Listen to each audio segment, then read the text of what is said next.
그 사랑이 우리 가운데 충만하기를 소망합니다. 우리 평안으로 인사하겠습니다. 주님의 평안이 여러분과 함께. 옆 사람과도 인사합니다. 부드럽고 따뜻한 사람이 됩시다. 겸손한 사람이 됩시다.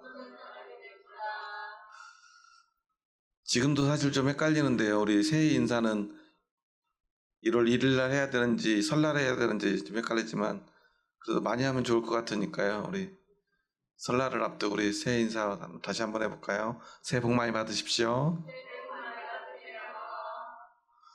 네, 복 많이 받으시기 바랍니다. 2025년 을사년에는 우리에게 더 많은 축복이, 더 큰 축복이 임하기를 소망합니다. 어쨌거나 모든 것들의 시작은 너무나 가슴 설렙니다.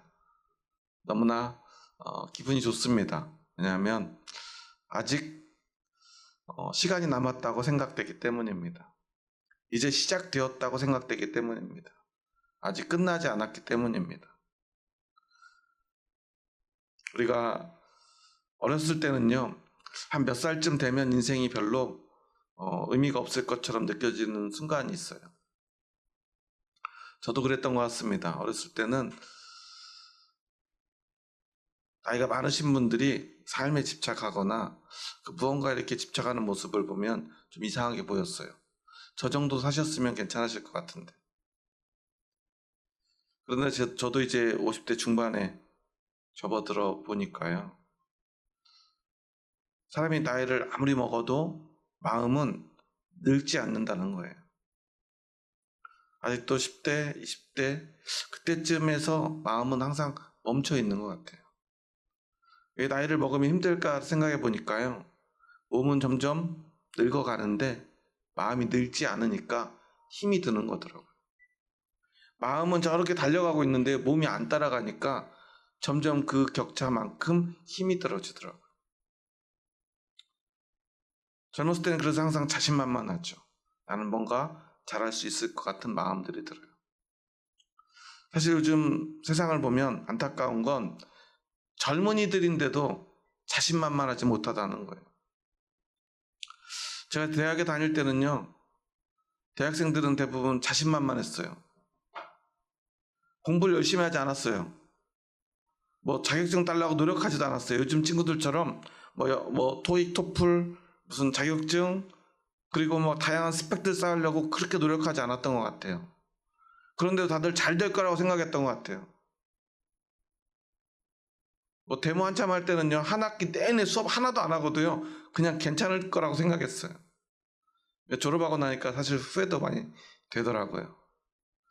그래도 젊으니까 조금은 자신만만해야 되지 않겠습니까? 근데 요즘 젊은 친구들 보면요, 막 자격증을 따고요, 스펙을 쌓고요, 그렇게 쓰고도요, 자신감이 없어요. 이 정도 가지고는 안 된대요. 그거 가지고는 취직도 성공도 담보할 수 없대요.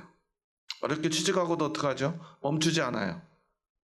여기서 멈추면 또 낙오될까봐 걱정되니까 출근 전에 또 새벽에 2시간 일찍 일어나서 학원에 가서 영어 공부하고요.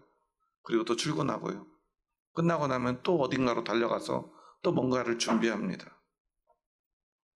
물론 열심히 살아야죠. 하지만 계속 살아보니까요. 열심히 사는 것보다 중요한 것은요.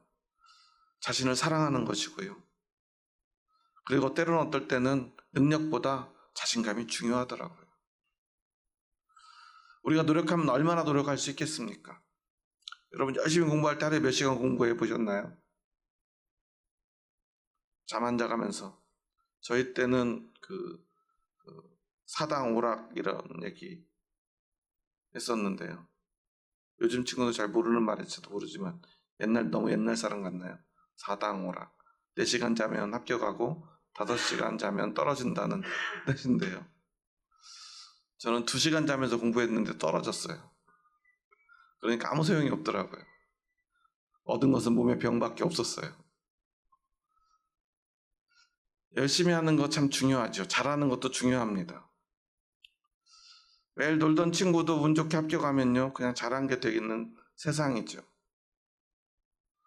열심히 노력했어도 결과가 나쁘면 아무것도 아닌 세상입니다. 그런데 적어도 우리 교회는 달라야 합니다. 그럼에도 교회도 때로는 세상을 쫓아가고요. 하나님이 우리에게 들려주신 말씀조차도 세상의 방식으로 세상의 것으로 치환하려고 합니다. 성경에 있는 많은 말씀들이 그렇게 왜곡되거나 또 와전되는데요. 오늘 본문의 말씀도 그렇게 우리에게 잘못 인식되는 말씀 가운데 하나예요. 12장 31절에 보면 이런 표현이 나옵니다. 더욱 큰 은사를 사모하라. 다시 한번 읽어볼까요? 31절입니다. 너희는 더욱 큰 은사를 사모하라. 내가 또한 가장 좋은 길을 너희에게 보이리라.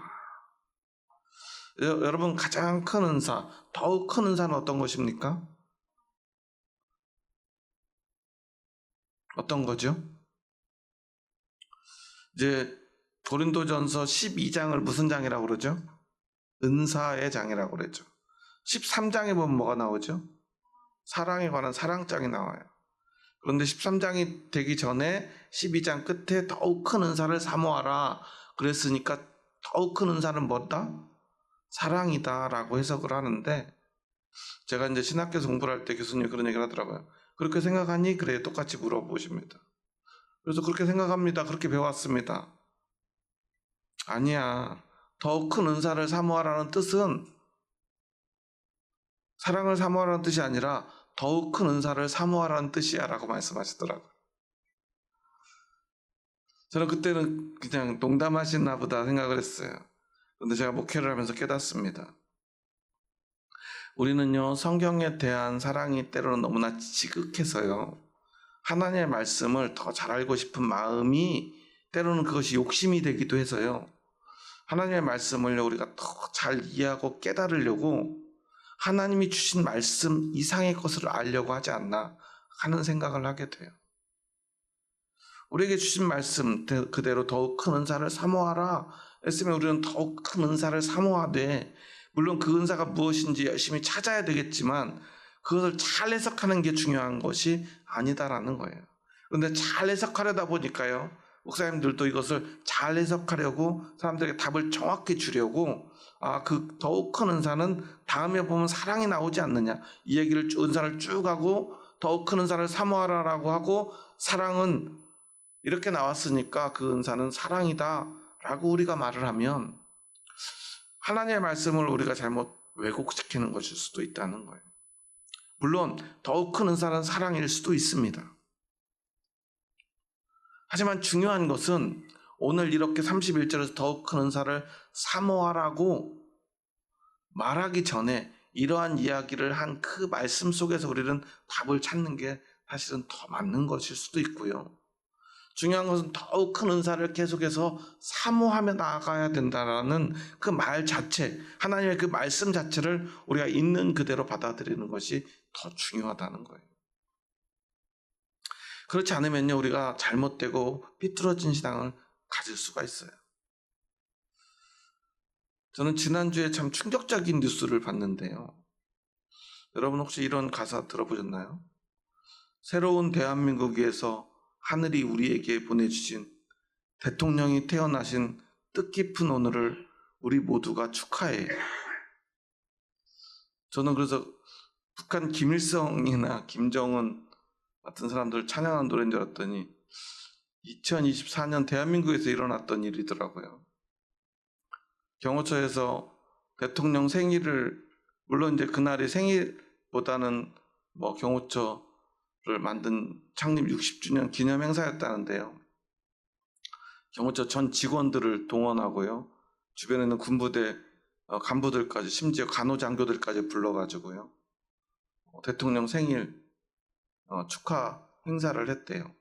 그래서 국회에 불려나온 경호처 아마 간부 좀 되는 사람인 것 같은데 아마 이 행사를 기획한 사람인 것 같아요. 그러니까 좀 신랄한 비판이 계속됩니다. 그러니까 이 경호처 직원이 그런 얘기를 하더라고요. 아니, 의원님은 친구들하고 생일 파티 안 합니까?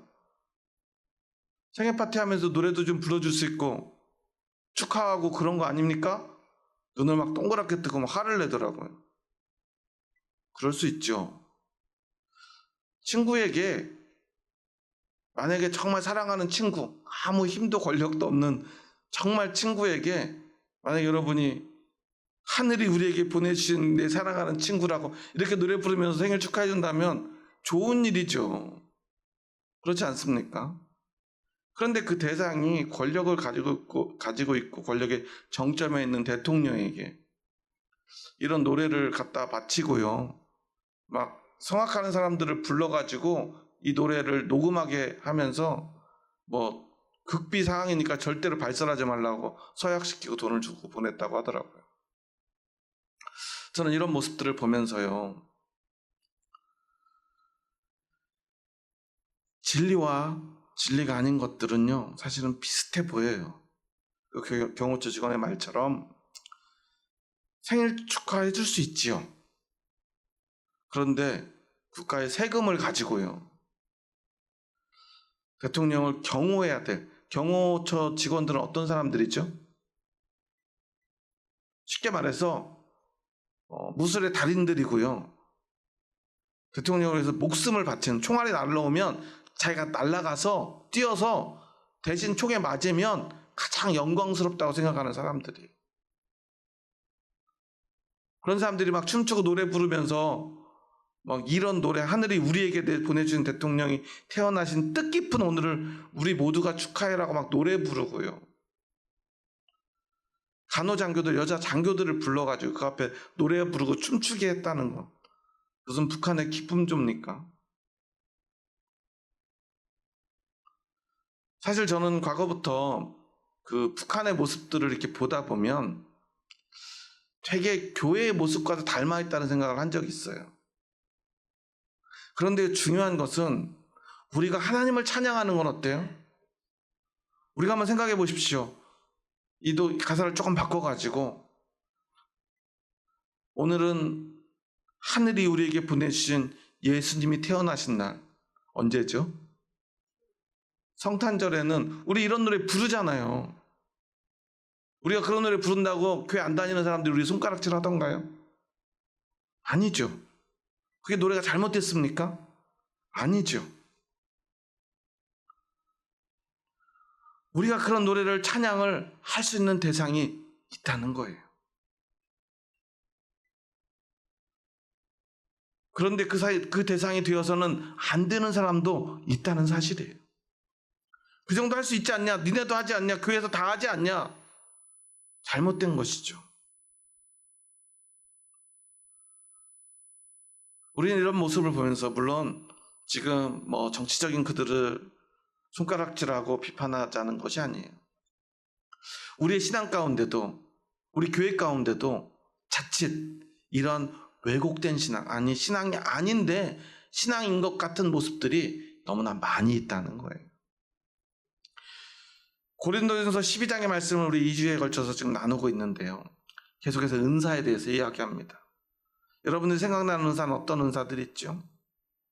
지난 시간에 12장 앞부분에서 우리가 성령의 은사에 대한 이야기를 나눴고, 오늘은 12절부터 31절까지 그 은사에 관련해서 이 은사의 의미를 사도 바울이 다시 한번 설명하는데, 단순하게 은사는 이런 것이 있고 은사는 다양한 것이 있는데 그 은사에 레벨이 있어서 1단계부터 몇 단계까지 더 중요한 더 능력이 큰 은사가 있다, 이런 걸 설명하는 것이 아니라 이 은사에 대해서 이야기하면서 사도 바울이 이야기하는 것은 지체에 관한 거예요.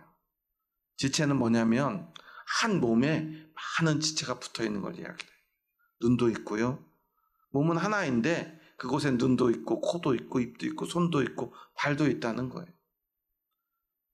우리 몸속에 있는 장기 중에 항상 별로 불필요한 장기를 이야기할 때 제일 많이 이야기하는 게 뭐죠? 있긴 있는데 별로 쓸모가 없다가 괜히 염증이나 일으켜가지고 꼭 떼내야 되는 장기가 하나 있잖아요. 맹장이 그렇잖아요. 그런데 그건 왜 있을까? 근데 뭐 어떤 이유가 있지 않겠습니까?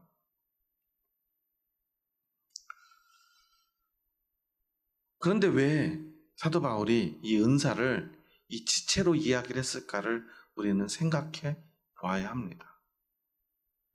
사람들은요, 항상 더 큰 능력을 좋아해요. 그렇지 않습니까? 여러분들 이왕 교회 다녔는데 어떤 은사 받기 원하세요? 여러분 은사를 위해서 기도해 보신 적 없으십니까? 저만 기도한 것 같은데 저 어렸을 때부터 참 열심히 은사를 위해서 기도했던 것 같아요. 이게 많이 부러웠던 것 같아요. 선배들이나 아니면 어른들이 막 이렇게 방언을 하거나 또한 예언하시는 분들 또는 뭐 안수하면 병이 낫는 분들, 물론 제일 싫었던 것도 있어요. 옛날에 보면은 안찰이라고 그러나요? 막 때리는 거, 이런 거 보면 참 왜 저렇게 때리실까 그런 생각도 했었는데요.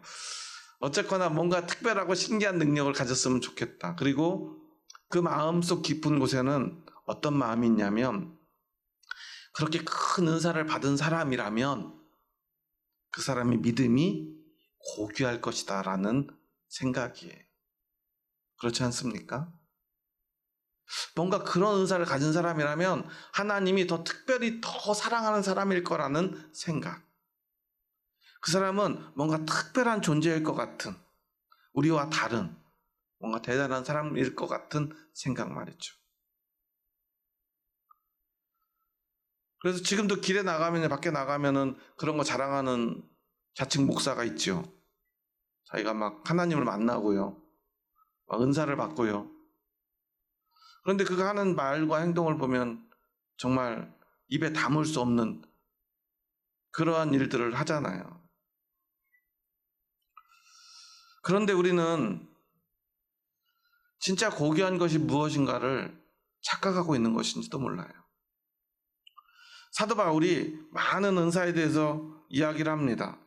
뭐 앞에 지난번에 본 말씀을 다시 한번 생각해 보면요, 어떤 사람에게는 성령으로 말미암아 지혜의 말씀을, 어떤 사람에게는 같은 성령을 따라 지식의 말씀을, 다른 사람에게는 같은 성령으로 믿음을, 어떤 사람에게는 한 성령으로 병 고치는 은사를, 어떤 사람에게는 능력 행함을, 어떤 사람에게는 예언함을, 영들 분별함을, 각종 방언 말함을, 방언을 통역함을, 한 성령님께서 이렇게 다양한 은사를 주셨다고 말씀하고 있죠. 어떤 것이 더 큰 은사냐? 왜 이렇게 다양한 은사가 있느냐? 그러면 은사는 이게 전부인가? 왜 이렇게 여러 가지를 이야기했을까 생각하고 묵상해 보니까요, 사도 바울이 이렇게 많은 은사를 이야기한 이유가 있구나를 깨달았어요. 그건 뭐냐면, 은사는 이런 것도 있고 저런 것도 있고 그런 것도 있는데, 우리 각 사람에게, 모두에게 그들에게 맞는 은사를 한 성령님께서 우리에게 주셨다라는 것. 그것은 여기에 적혀있는 은사보다 더 많은 은사들이 있고, 또한 우리가 알지 못하는 또한 새로운 은사들이 주어질 것이라는 뜻이에요. 그러기에 여러분은 그냥 단지 여기에 적혀있는 어떤 은사들, 왜 이걸 나는 받지 못했을까가 아니라 성령님께서 나에게는 어떤 은사를 주셨을까를 우리는 생각해야 합니다. 왜냐하면 성령님이 임하신다는 것은 어떤 조건이 있는데 어떤 조건인가 하는 것을 우리가 먼저 생각해야 돼요. 성령님은 어떤 사람에게 임하죠? 성령님이 하시는 가장 중요한 일이 뭐라고 그랬죠? 지난 시간에 배웠는데 생각나시나요? 뭐죠? 누구든지 예수를 주시라 할 수 없어요. 무엇으로 하지 않고는요? 성령으로 하지 않고는. 그러니까 여러분은 예수 그리스도를 여러분의 주인으로 믿으십니까? 여러분 정말 예수님이 여러분의 주인이라고 믿으세요? 그렇다면 여러분은 이미 성령이 여러분과 함께 하신다는 증거를 가지고 있는 사람들이에요. 다른 말로 하면 여러분은 이미 성령 충만한 사람이에요. 왜냐하면 성령으로 충만하지 않고는 우리가 예수님을 우리의 주인으로 고백하고 믿고 따를 수 없기 때문에 그래요. 솔직히요, 저도 예전에는 좀 이해가 되지 않았는데, 왜 교회를 다니긴 하는데 그 안에 보면 믿음이 없는 분들이 분명히 있어요. 무슨 말이냐면 교회를 다니지만 예수님이 잘 안 믿어진다는 사람들이 분명히 있어요. 그리고 믿는 것 같은데 내가 잘 믿는지 모르겠다는 사람들도 있고요. 그리고 무엇보다 정말 진심으로 예수님이 잘 안 믿어지는 사람들은 분명히 있다는 사실이에요. 제가 어렸을 때도 저랑 같이 교회를 다녔던 친구들, 선배들, 후배들 보면요. 교회를 정말 열심히 다니고 임원도 하고 뭐 교회 봉사도 많이 하는데요. 개인적으로 만나서 깊은 대화를 나누다 보면 사실 나는 예수님이 잘 안 믿어진다는 이야기라는 사람들이 생각보다 많았어요.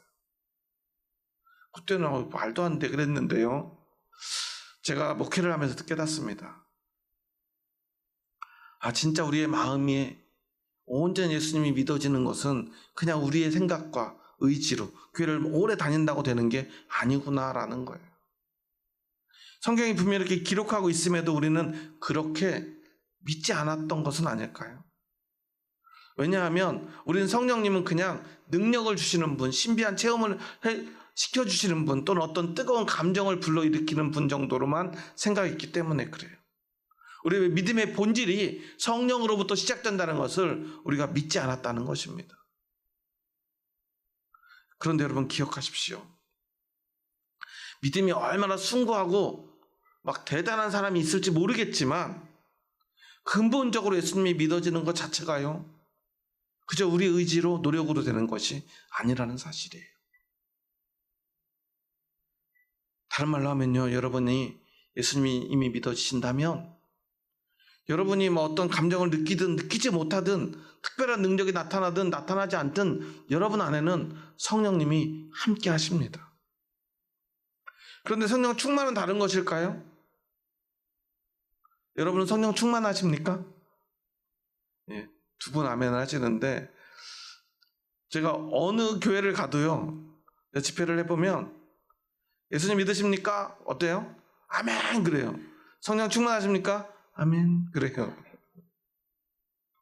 똑같아요. 대한민국 어느 교회나 다 똑같아요. 아마 전 세계 모든 교회가 다 똑같을 거예요.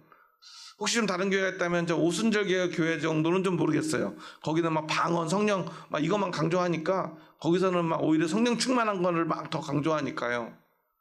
그런데 특히 장로교회 가면요. 거의 다 똑같아요. 이유가 있어요. 충만을 오해하기 때문입니다. 충만이라는 말의 의미는 뭐죠? 충만은 이런 뜻이에요. 컵이 있습니다. 이 컵에 물이 어떻게 채워져야 충만한 거죠? 가득 채워지고요. 흘러 넘쳐야 충만이에요. 여기다 물 한 방울 넣으면 충만입니까? 아니죠. 물을 콸콸콸콸 붓고 흘러 넘쳐야죠. 예를 들어서 작은 것에 큰 것을 넣는 것이 충만이죠. 큰 상자에 작은 것을 넣으면 충만이라고 하지 않죠. 그런데 여러분 생각해 보십시오. 성령님은 어떤 분입니까? 삼위일체 하나님이시지 않습니까? 온 우주를 창조하신 분이에요. 우주는 지금도 팽창하고 있고요. 지금도 커져가고 있어서 크기가 얼마큼 큰지 가늠할 수 없을 뿐더러 가늠해봤자 그것은 이미 오래전에 우리가 본 크기다라고 과학자들은 이야기를 합니다. 그러니까 더 커지고 한없이 커지는 그 우주보다 크신 분이 성령님이신데 그 성령님이 내 안에 들어오셨다는 것은 그거 자체로 충만한 거예요. 피조물인 우리 안에 성령님이 들어오시는 것 자체로 충만이지 우리가 어떤 충만한 느낌, 막 뜨거운 감정을 느껴야 눈물을 펑펑 쏟아야만 충만한 게 아니라는 거예요. 우리가 그냥 감당할 수 있는 존재가 아닙니다. 그런데 그런 분이 우리 안에 들어와 계세요. 그럴 수 있는 것은 오직 예수 그리스도 십자가의 은혜뿐입니다. 우리는 우리의 죄 때문에 하나님과 성령과 결코 함께 할 수 없는 사람인데 성령님이 우리에게 은혜를 베푸시고 우리가 회개할 때 우리 가운데 찾아오시고 우리와 함께 하시고 우리와 함께 하신다는 것은 바로 충만하다는 것입니다. 그리고 그렇게 충만한 사람은 반드시 성령님이 함께 하시면서 우리에게 그 사람에 맞는 은사를 주신다는 사실을 잊지 말아야 돼요. 그러기에 여러분 안에는 은사가 있습니다. 아마 여러분에게 맞는 많은 은사가 여러분 안에 성령님과 함께하고 있을 거예요. 그런데 사도 바울은 말합니다. 더욱 큰 은사를 사모하라. 그럼 이게 뭘까를 생각해야 되지 않습니까?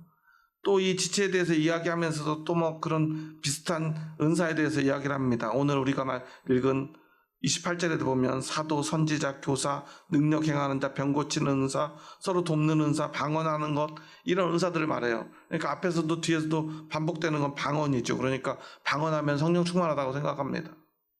방언 안 하면 성령 충만하지 않다고 생각해요. 방언할 줄 아시는 분 계십니까? 방언도 어떤 분들은 등급을 나누더라고요. 뭐 랄랄라 방언부터 뭐 유창한 영어를 사용하는 방언까지. 어떤 방언을 원하냐? 그럼 여러분 이왕이면 어떤 방언하기 원해요? 이왕이면 영어로. 중국어도 좀 별로고 일본어 이런 거보다 영어로 좀 했으면 좋겠죠. 그런데 우리에게 그건 중요하지 않다는 거예요. 은사는요, 모든 사람에게 임하시는 성령님께서, 예수 그리스도를 믿는 모든 사람에게 임하는 성령님께서 그 각 사람에게 맞는 은사를 주시는 거기 때문에 내가 원해도 나에게 맞지 않는 은사를 성령님은 결코 주지 않으세요. 그리고 우리가 은사가 없는 것 같지만, 특별한 은사가 안 나타나는 것 같지만, 그리고 성경에 써있는 이 은사는 우리에게 없지만 여러분 각자에게는 각자에 맞는 은사를 반드시 주셨을 것이고요. 이 성경에 기록된 이 은사의 목록은 언제 기록된 거죠? 2000년 전에 기록된 거예요. 그럼 2000년 동안 새로운 은사가 없을까요? 우리는 생각해요. 성경이 너무 완벽하다고 생각하니까 성경에 기록되지 않은 것은 그것이 진리가 아니라고 착각해요. 그런데 성경을 보면요, 우리가 알아야 될 게 있어요. 성경에서 말하고 있는 것 보세요. 예수님이 이 땅에 오셨습니다. 그렇게 율법을 열심히 연구한 율법학자들이, 바리새인들이, 그리고 사두개인들이, 서기관들이 예수님을 믿었습니까? 안 믿었죠. 왜 그럴까요? 그들이 과거에 기록된 그 글자에 매여 있었기 때문이에요. 그거보다 4000년 전에 하나님이 주신 그 십계명 이후에 성령님은 또한 수천 년 동안 새롭게 역사하시며 새로운 사람들 속에 찾아가셔서 역사하셨는데 그들은 그것을 인정하지 못했고요. 끊임없이 하나님은 새로운 말씀과 또한 그 천지를 창조하시는 그 순간부터 우리에게 하신 약속을 이루시기 위해서 수도 없이 새로운 일들을 하고 계셨는데 우리는 그것을 인정하지 못했던 거예요. 그러니까 처음 보는 그 일, 너무나 낯선 일, 하나님의 아들이 이 땅에 오신 그것을 그들은 믿을 수 없었던 거예요. 오늘은 어떻습니까? 성령님께서는요, 끊임없이 우리 가운데 찾아오셔서 그 사람과 소통하며 상호작용하며 새롭게 역사하시는 분입니다. 그러기에 사도 바울이 알지 못하는 성령의 은사들이 2000년 동안 수도 없이 만들어져 왔을 거예요. 왜냐하면 너무나 많은 다양한 사람들이 이 땅에 존재하기 때문입니다. 성령님은 그 사람에게 찾아가시면 그 사람에게 맞는 은사를 주세요. 그래서 우리는 성령님이 주신 그 은사를 찾아야 합니다. 중요한 것은요, 나에게 맞는 은사는 누가 주시냐면 성령님이 주세요. 그럼 우리가 해야 될 것이 무엇인가에 집중해야 되는데 우리는 무엇에 집중하죠? 야, 어떤 권사님 방언 잘하셔. 어떤 집사님은 예언을 하시는데 아주 용해. 어디서 많이 보던 거죠. 저도 사실 좀 부끄러운 일인데 저희 어머니가 저를 데리고 용한 권사님을 찾아간 적이 있어요. 예언을 받으러. 제가 이제 고3 수험생 시절인데 우리 아들 대학에 갈 수 있는지 정말 간절하셨나 봐요. 거기 가는 시간에 공부를 좀 더 했어야 되는데 굉장히 멀리 갔어요. 버스를 2번이나 갈아타고 택시까지 타고 찾아가서 이제 안수도 받고 기도도 받고, 이제 저는 못 들었지만 어머니는 따로 결과를 들어가시더라고요. 물론 지금 돌이켜보면 그분의 예언이 다 안 맞은 건 아니었던 것 같아요. 그런데 중요한 건 그 신기한 은사와 능력, 그게 전부가 아니라는 거예요. 그분에 맞는 은사를 성령님이 주셨겠죠. 예언의 은사가 분명히 있다고 저는 믿습니다. 여러분도 믿으시죠? 병 고침의 은사가 있음을 믿으십니까? 저도 한때 병 고치는 은사를 받은 적이 있었어요. 잠깐, 아주 단기로. 선교를 나가니까요, 전도하러 가니까요, 기도하면 병이 나아요. 그래서 저는 이제 나는 병 고칠 수 있는 사람이에요. 내가 기도만 하면 다 고칠 수 있어. 이런 자신감이 막 차오를 때가 있었어요. 근데 선교지에서 돌아오니까요, 아무리 기도해도 안 나요. 그래가지고 진짜 뭐가 잘못됐는지 그걸 찾으려고 얼마나 고생했는지 몰라요. 중요한 건요, 우리가 무엇을 해야 하느냐예요. 그래서 자꾸만 우리는 성령님이 하실 일을요, 우리가 찾으려고 하고요, 우리가 하려고 해요. 그래서 이 말씀, 더욱 큰 은사를 사모하라는 이 말씀을 어떻게 우리가 봐야 될까를 찾기 위해서 우리가 집중해야 될 건요, 그 앞에 있는 말씀인데요. 우리 한번 24절, 25절 말씀 함께 읽어볼까요? 함께 읽습니다. 우리의 아름다운 지체는 그럴 필요가 없느니라. 오직 하나님이 몸을 고르게 하여 부족한 지체에게 귀중함을 더하사 몸 가운데서 분쟁이 없고 오직 여러 지체가 서로 같이 돌보게 하셨느니라. 12절에 보면요, 몸은 하나인데 많은 지체가 있고 몸에 지체가 많으나 한 몸과 같이 그리스도도 그러하니라 라고 말하면서 이 은사가 예수 그리스도의 몸인 교회와 직접적으로 연결되어 있고, 이 은사는 이 몸 안에서 각 지체로서 우리가 성령님께 받은 은사를 가지고 이 몸을 위해서 무엇을 해야 될 것인가, 서로의 지체를 위해서 어떻게 노력해야 될 것인가에 그런 의미를 가지고 있음을 12절에서부터 사실은 계속 이야기를 해요. 그런데 우리는 그걸 듣지 않아요. 어떤 신기한 은사를 내가 받을 것인가만 생각한다는 거예요. 그래서 그 결과를 가지고 서로 기재기를 합니다. 그래서 그게 안 되면 기분이 나빠요. 그러면 우리는 어떻게 하죠? 열심히 기도해요. 뜨겁게 기도해요. 뭐 하라고? 하나님, 저 권사님이 가진 예언의 은사 저한테도 좀 주세요. 열받아서 안 되겠어요. 내가 더 열심히 했는데, 내가 헌금도 더 많이 했는데, 봉사도 더 많이 하고 기도도 더 오랜 시간 했는데 왜 저한테는 안 주십니까? 제가 중학교 2학년 때 처음으로 은사를 받은 적이 있어요. 방언을 기도하다가 받았는데 한 달 만에 제가 하나님께 기도했어요. 하나님, 저 방언 안 하면 좋겠어요. 무슨 소린가 하시겠지만 저랑 교회를 함께 다녔던 저희 부모님은 지금도 집사님이신데 그 친구는 그때도 아버지가 장로님이셨어요. 그러니까 어렸을 때부터 그 친구는 초등학교 1학년 때부터 꿈이 목사님이었고 교회도 제일 열심히 다녔고, 근데 같이 중학교 2학년 때 이제 중등부에 올라와서 1학년 때 못 모르고 다니다 2학년 때부터 우리도 선배들처럼 방언을 해야 되지 않겠니? 그래서 둘이 같이 기도회 한 번도 빠지지 않고 열심히 기도했는데 제가 먼저 방언을 받으니까 이 친구가요, 낙심이 돼가지고요, 기도회를 안 나오는 거예요. 막 그리고 하나님한테 화를 내는 거예요. 나한테 먼저 주셔야 되는 거 아니냐고. 그 친구가 너무 낙심하고요, 실망하고 막 화가 나 있으니까요, 제가 너무 미안해가지고 견딜 수가 없는 거예요. 하나님, 차라리 안 하면 좋겠어요. 어떻게 됐을까요? 그때부터요, 진짜 그냥 희한할 정도로요, 그냥 은사가 방언이 안 돼요. 아무리 하려고 그래도 이제는. 우리가 중요한 게 뭔지를 자꾸만 잊어버리는 것 같아요. 진짜 중요한 건 어떤 능력이 있느냐가 아니지 않습니까? 능력은 성령님이 주시는 거예요. 우리가 어떻게 할 수가 없다는 거예요. 그런데 우리가 할 수 있는 게 있어요.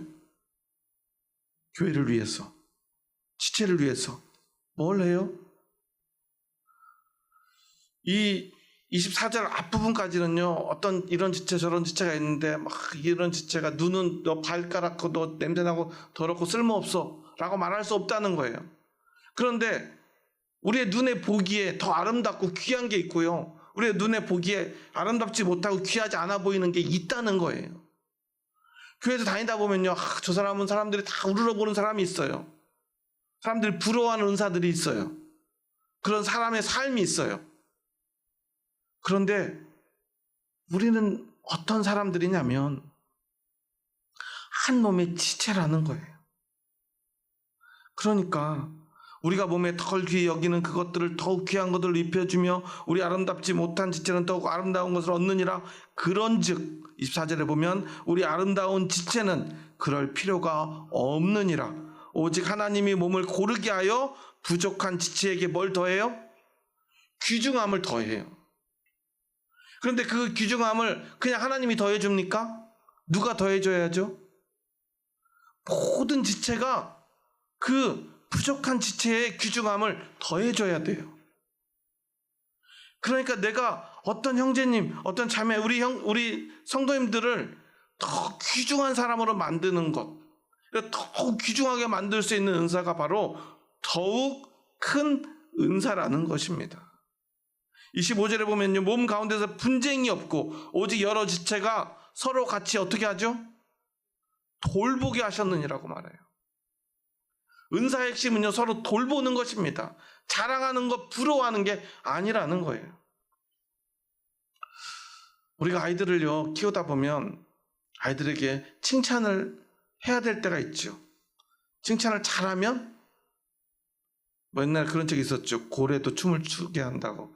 공부 못하는 아이도 공부 잘하게 만들 수 있을 거라는 생각, 여러분 칭찬 많이 하시죠? 물론 한 번 칭찬하고 10번 혼내지만, 근데 칭찬도 잘해야 된대요. 많은 그 교육 전문가들이 또 뇌학과학자들이 다양하게 칭찬의 방법에 대해서 이야기하지만 공통된 게 하나 있어요. 그건 뭐냐면 재능에 칭찬하지 말고 노력에 칭찬하라는 거예요. 야, 너 머리가 참 좋구나. 야, 너는 엄마 닮아서 머리가 좋아서 공부 잘해야 돼. 봐봐, 너 머리 좋잖아. 이해력이 정말 뛰어나잖아. 암기력 정말 좋구나. 이건 무슨 칭찬이죠? 재능에 대한 칭찬인데 이게 험한 요소가 있다는 거예요. 무슨 말이냐면 결과에 칭찬하면요, 재능에 칭찬하는 것이고, 재능에 칭찬하게 되면 이 아이들이 어떤 결과가 나빠질 것을 스스로 깨닫잖아요. 그럼 일부러 노력을 하지 않는데요. 왜냐하면 내가 시험을 못 봤어요. 노력했는데 못 보면 뭐가 나쁜 거예요? 내가 머리가 나쁘다는 게 들통나잖아요. 그래 어떻게 했죠? 어차피 시험은 망칠 것 같고 뭘 안 하면 돼요? 노력하지 않으면 나는 원래 이거 다 좀만 하면 할 수 있는데 내가 이번에는 뭐 여러 가지 사정상 노력을 못해서 못 본 거야. 이게 반복된다는 거예요. 그래서 어떤 사람이 테스트를 해봤대요. 아이들 지능 검사를 한다고 두 반에 이렇게 따로 아이들을 모아놓고요. 한 반에 들어가서는요, 아이들 이렇게 시험 보는 걸 이렇게 보면서, 야, 너희들 대단하다. 이런 것도 기억한다고? 야, 너 참 머리가 좋구나. 이렇게 칭찬을 하고요. 다른 방에 들어가서는, 야, 너 대단한데 열심히 노력했나 본데? 야, 공부 많이 했구나. 그러고 나가면서요, 슬쩍 답이 적혀있는 답안지를 흘리고 가잖아요.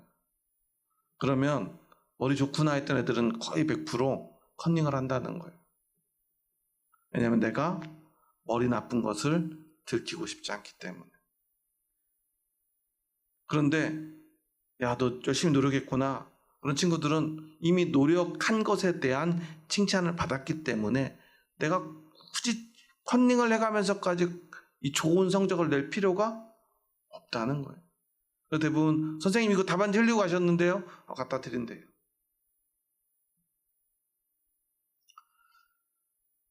이 은사의 모습과 비슷하지 않습니까?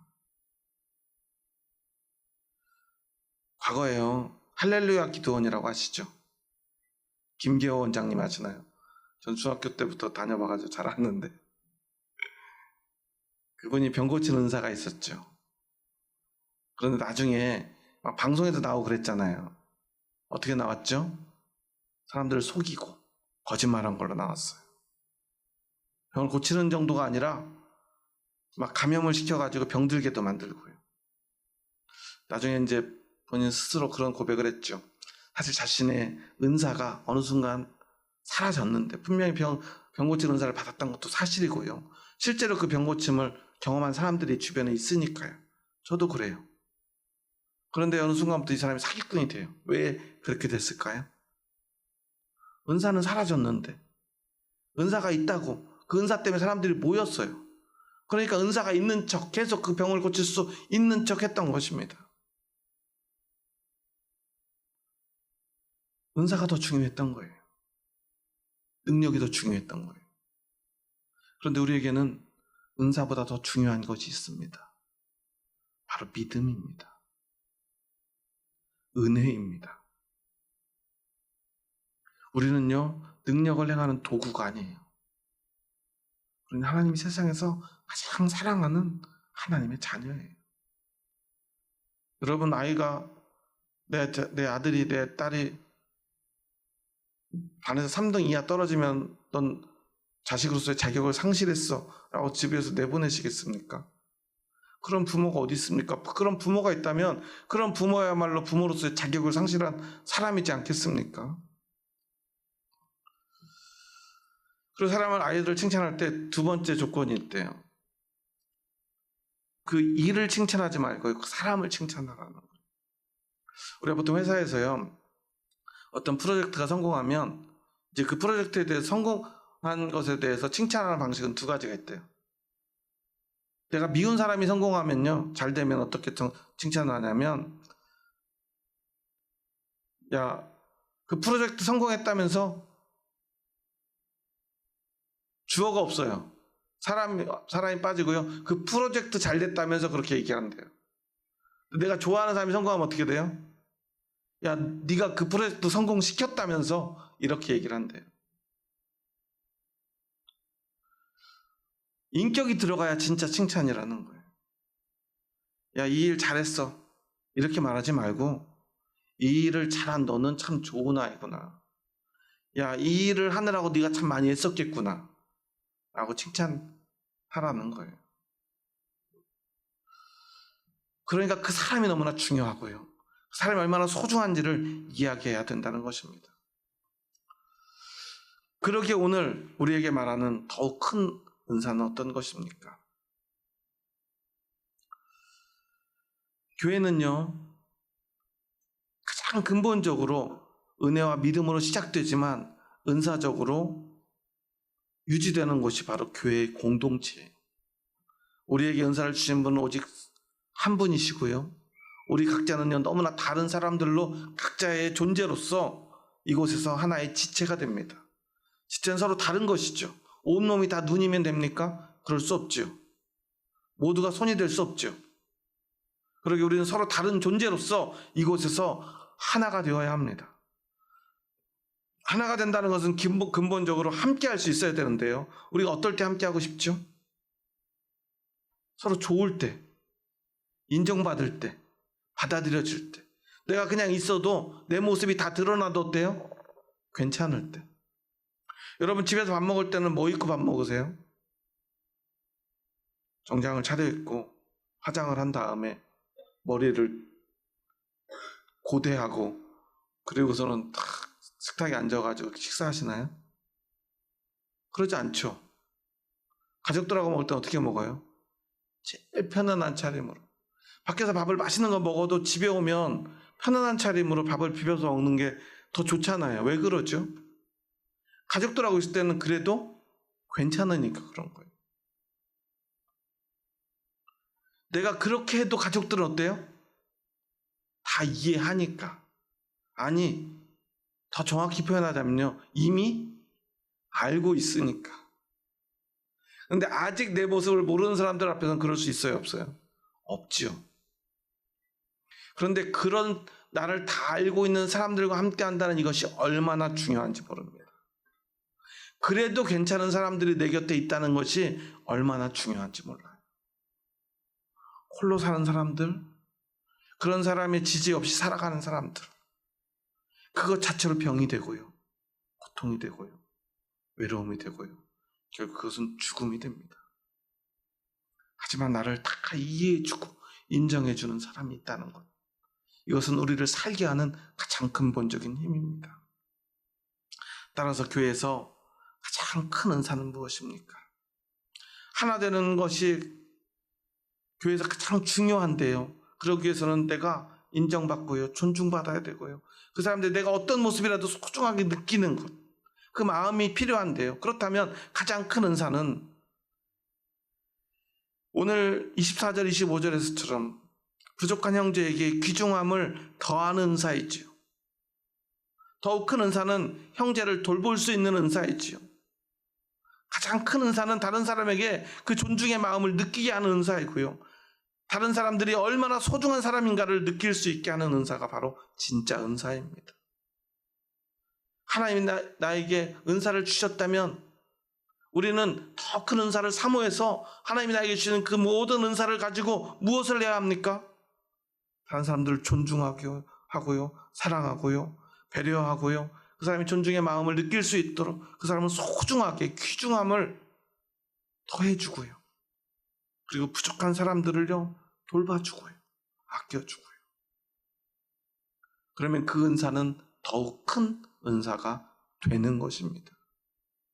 우리는 그 더욱 큰 은사를 가지고 그 은사를 드러내서 교회를 하나 되게 하는 사람입니다. 다시 한번 묻겠습니다. 여러분은 성령이 충만하십니까? 성령이 충만한 삶을 사시기 바랍니다. 성령은 여러분에게 은사를 주셨습니다. 그 은사를 가지고요 더욱 큰 은사를 사모하시기 바랍니다. 형제자매를 돌보시고요 귀중하게 여기시기 바랍니다. 그래서 교회에 오면요 모든 형제가요 나를 귀중하게 여기고요, 나를 배려하고 아껴서요 교회만 오면 내 마음이 너무나 편안하고요, 행복하고요, 기쁨이 차오르고요, 야 나는 대단한 사람이구나 라는 마음이 들어야만 합니다. 그리고 교회에 오면 편안하게 만들어줘야 돼요. 여러분 오늘 교회 오실 때 어떤 마음으로 오셨죠? 나 오늘 교회 가서 예배 잘 드려야지. 여러분 그런 마음으로 오지 마시기 바랍니다. 나를 사랑하는 우리 집사님, 권사님, 그곳에 가서 내가 정말 편안하게 예배드리고 함께하고 그곳에 있다가 와야지. 일주일 중에 제일 편안한 시간이 되어야 합니다. 물론 교회 오는데 편안한 추리닝 차림으로 늘어난 바지 입고 오라는 게 아니에요. 우리의 마음의 평안을 말합니다. 마지막으로 한 가지 이야기만 나누고 오늘 말씀 마치려고 합니다. 제가 개척하고 올해 16년째가 되는데요, 16년쯤 되니까요 한 가지를 깨달았어요. 제 교회도 많은 사람들이 오고 갔는데요, 끝까지 남아있는 사람과 결국 떠나는 사람들의 말의 특징이 하나 있더라고요. 뭘까요? 제가 설교를 하면 두 종류의 반응이 있어요. 물론 사실은 엄밀하게는 세 종류인데 이제 말을 하는 사람들은 두 종류예요. 세 번째는 아무 말도 안 하시는 분들이니까. 말을 하시는 분들은 두 가지 이야기를 해요. 하나는 목사님 오늘 설교 잘하셨어요. 또 한 번은 목사님 오늘 은혜 받았습니다. 어떤 차이가 있죠? 어떤 사람이 교회에 남아있을까요? 잘했다고 하시는 분들은요 결국은 교회를 떠나요. 언제 떠날까요? 잘 못하면 떠나요. 처음에 교회 등록하시는 분들이 제가 설교를 잘해서 등록해요. 잘했다고 그래요. 중간중간 저한테 꼭 얘기해요. 목사님 오늘 설교 너무 잘하셨어요. 너무 좋았어요. 목사님 참 설교 잘하시는 것 같아요. 근데 그런 분들은요 결국 다 떠나요. 아니면 어느 날 설교를 잘 못하거나 자기가 마음에 안 드는 설교를 하거나 자기하고 생각이 다른 이야기를 하면 교회를 떠나요. 왜냐하면 잘 못하기 때문에. 그런데 은혜 받았다고 하는 분들은요, 그렇지 않아요. 그 말은 어떤 의미냐면요, 저에게는 이렇게 들려요. 그냥 은혜 받았다는 것은 목사님이 여기 있으니까 목사님이 설교를 하는 것만으로도 너무 좋습니다 라는 의미예요. 하나님의 음성을 들려주셔서 고맙습니다 라는 의미예요.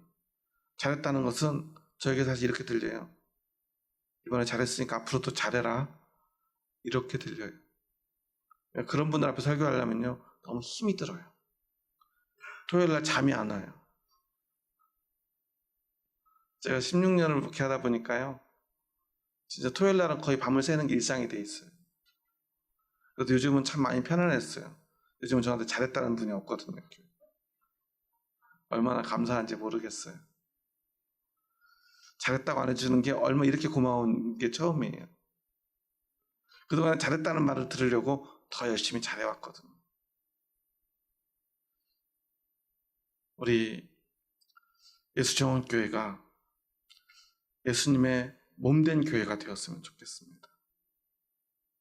야, 너 정말 이거 잘했어 라는 소리가 아니라 네가 있어서 너무 고마워, 이렇게 와줘서 함께 해줘서 나에게 얼마나 큰 기쁨인지 모르겠고, 네가 얼마나 좋은지, 네가 얼마나 나에게 소중한지, 그런 이야기를 해줄 수 있는 교회가 됐으면 좋겠습니다. 그리고 하나님께 열심히 은사를 받아서요, 능력을 받아서요, 서로를 존중하고 아끼는 교회가 되었으면 좋겠습니다. 그러니 여러분요, 기도 열심히 하셔가지고요, 열심히 은사를 받으시기 바랍니다. 남들 기분 나쁘게 하는 은사 받지 마시고요, 기분 좋게 하는 은사 받으시기 바랍니다. 남들이 자존감 떨어지는 은사 받지 마시고요, 다른 사람들이 그 사람이 받은 은사 때문에 기분이 좋아지고 자존감이 높아지는 은사를 받으시기 바랍니다. 그래서 그 은사를요, 마음껏 나누시고요, 또 나누시고요, 그렇게 더 큰 은사를 사모하고 또 사모하시기 바랍니다. 그럼 우리는 아름다운 주님의 몸이 될 줄 믿습니다.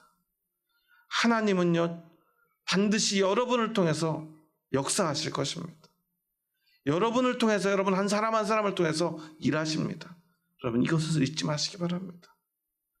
나는 교회 아무 도움이 안 돼, 쓸모없어, 이런 생각 결코 하지 마시기 바랍니다. 여러분이 있어서 우리가 교회 될 수 있습니다. 발가락 하나만 잘라줘도요, 우리는 걷는 것 자체가, 삶 자체가 달라질 수밖에 없지 않습니까? 여러분이 얼마나 소중한 사람인가를 잊지 마시기 바랍니다. 우리 마지막으로 한번 이렇게 인사해 볼까요? 옆 사람 한번 보면서 우리 한번 이렇게 인사했으면 좋겠습니다. 더욱 큰 은사를 사모하는 마음으로 옆 사람 손잡고 한번 이렇게 고백합니다. 성령의 은사를 사모합시다. 더욱 큰 은사를 사모합시다. 네, 그런 마음으로 옆 사람 보면서 이렇게 한번 고백합니다. 좀 길지만 잘 기억하시고, 머리들 다 좋으시죠? 아닌가요? 네, 열심히 노력하시기 바랍니다. 한번 옆 사람 보면서 이렇게 인사합니다. 능력으로 잘난 체 하지 말고 능력으로 서로를 섬깁시다. 네, 그렇게 성령의 은사가 충만한 서로에게 한번 이렇게 고백합니다. 집사님이 너무 귀중합니다. 집사님이 너무 소중합니다. 함께 해주셔서 감사합니다. 오늘 상률이가 이렇게 저는 예배 1시간을 이렇게 앉아있는 게 얼마나 감사한지 모르겠어요. 모자를 들었다 놨다 뒤집어 쓰고 결국 엎드렸지만 이 시간이 얼마나 힘듭니까? 그런데도 이걸 견디고 이 시간을 보내면서 우리 상률이가 우리와 한 몸이 되어갈 줄 믿습니다. 어느 날 아마 한 10년쯤에는 상률이가 아이들 가르치면서 똑바로 앉아 이렇게 할지 몰라요. 예배 시간 그렇게 하는 거 아니야 라고 아마 하게 될 거예요. 하지만 그 시간까지는 많은 시간이 걸릴지 모릅니다. 하지만 얼마나 소중합니까? 상률이가 있어서 우리가 얼마나 마음이 흐뭇합니까? 우리 마음을 잊지 않고 서로를 소중히 여기며 그 사랑을 전하는 저와 여러분이 되었으면 좋겠습니다. 마지막으로 주의 사랑으로 사랑합니다 고백합니다. 주의 사랑으로 사랑합니다. 한 번 더 새해 복 많이 받으세요. 기도하시겠습니다. 하나님 감사합니다. 저희 부족하고 연약한 자들 사랑하셔서 저희들 주님의 몸된 교회로 부르시고 하나님이 사랑하시는 교회 되게 하시고 교회에서 또한 하나 되게 하시고 사랑하게 하시고 아끼며 소중히 여길 수 있도록 허락하여 주시니 감사합니다. 우리를 그렇게 한 지체로 삼으셨으니 이제 성령이 우리에게 주시는 그 은사로 서로를 사랑하고 아끼고 소중히 여기며 돌보며 온전히 하나 되게 하여 주시옵소서. 우리의 은사가 결코 누군가의 상처되지 않게 하여 주시옵소서. 우리의 능력이 누군가를 무시하는 도구가 되지 않게 하여 주시옵소서. 오직 사랑만 하며 소중히 여기며 아끼며 서로를 배려하며 높여주며 존중하는 도구가 되게 하여 주시옵소서. 그렇게 우리가 더 겸손하며 더 큰 은사를 사모하는 참된 그리스도인 되게 하여 주시옵소서. 예수님의 이름으로 기도합니다. 아멘.